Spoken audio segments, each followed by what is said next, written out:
الشيطان الرجيم بسم الله الرحمن الرحيم.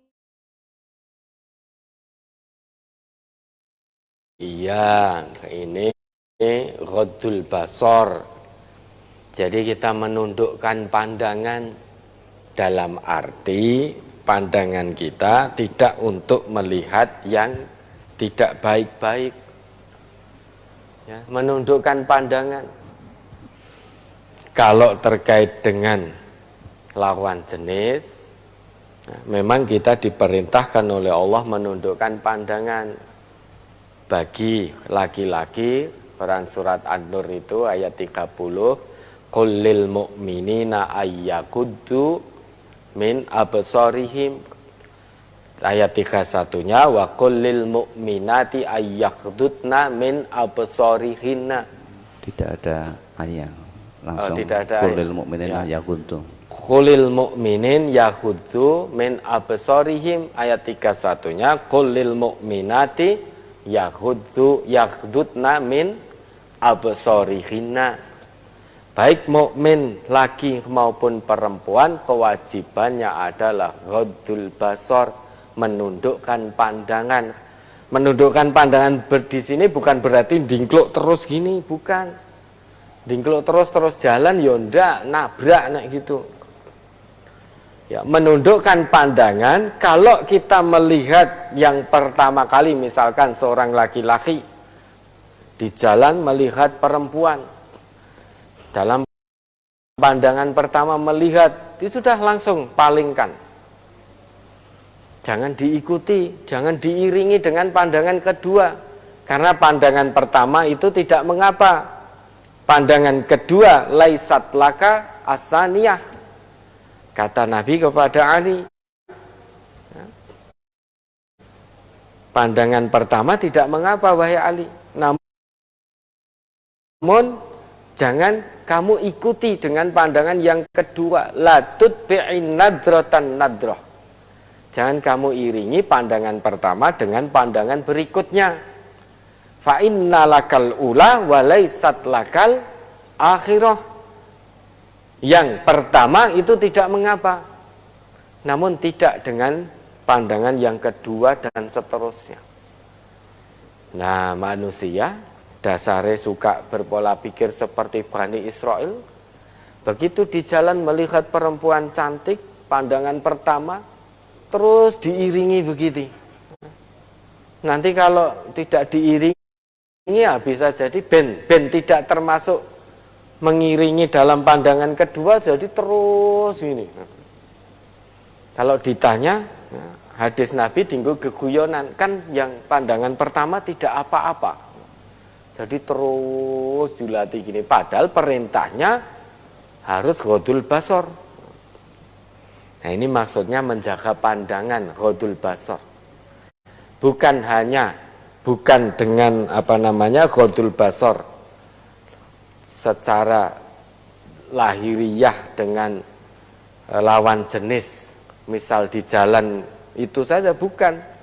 Jadi menjaga pandangan dari hal-hal yang tidak dibenarkan oleh Allah. Sekalipun jenengan sendirian di dalam kamar, namun kewajiban tetap ghaddul basar, karena sekarang ini ya jenengan dengan gadget itu ya bisa melihat hal-hal yang tidak dibenarkan. Jadi melihat lawan jenis sekarang ini tidak cukup hanya di jalan-jalan. Dengan melalui gadget itu malah lebih tersembunyi. Maka palingkan pandangan dari hal-hal yang tidak baik. Salah satu ciri orang yang beriman, seorang mukmin maupun mukminah itu otomatis. Seorang mukmin atau mukminah itu otomatis. Kalau hatinya ini dipenuhi dengan keimanan kepada Allah, itu otomatis kok. Otomatis ketika matanya melihat sesuatu yang tidak benar, imannya akan menjadi tameng.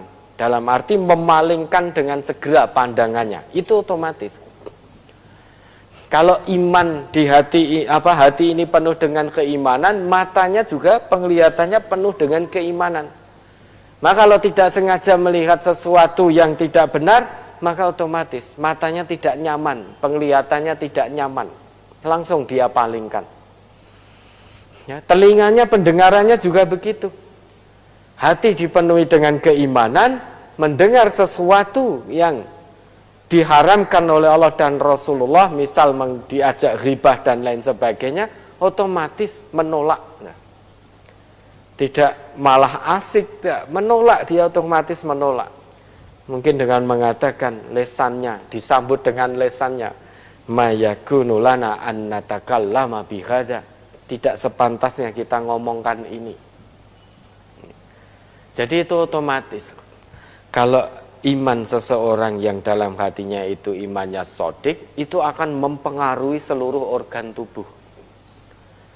Otomatis itu. Mata tidak digunakan kecuali hanya melihat yang baik-baik. Pendengaran tidak untuk mendengar kecuali yang baik-baik.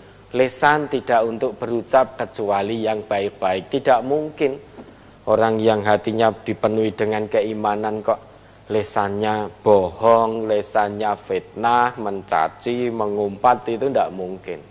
Misuh-misuh mustahil. Ya, karena itu sudah otomatis. Di sini iman pancarkan, ada dorongan dari dalam hati mempengaruhi seluruh tubuh. Orang yang imannya sodik tidak mungkin kemaluannya jelalatan kemana-mana, kesana kemari. Tidak mungkin. Kalau ada orang yang ngaku beriman, kemaluannya kok kesana kemari, rono gelem, rene gelem, ya, itu imannya kadzib di hadapan Allah. Tidak mungkin orang yang ngaku beriman, kemaluannya kok mencari pintu-pintu haram, itu tidak mungkin, mustahil. Mustahil, karena otomatis imannya akan menjadi tameng kemaluannya. Sehingga tidak mungkin mencari pintu haram, yang dia cari pintu halal. Tidak nyaman. Orang yang beriman tidak nyaman kemaluannya, berada di pintu haram itu enggak nyaman. Maka tidak pernah kepikiran untuk mencari yang haram. Itu kalau orang imannya sodik. Orang yang imannya sodik tidak mungkin nyaman penglihatannya melihat hal-hal yang tidak benar. Kalau nyaman saja hati-hati, jangan-jangan iman baru sebatas pengakuan di lisan, belum sampai turun ke dalam hati. Sehingga tidak bisa memberi stimulus, tidak bisa mewarnai penglihatannya. Ya, maka iman perlu diusahakan untuk ditanamkan kuat-kuat dalam hati. Sehingga dia akan memberi pancaran kebaikan pada seluruh tubuh ini. Ya, ada lagi.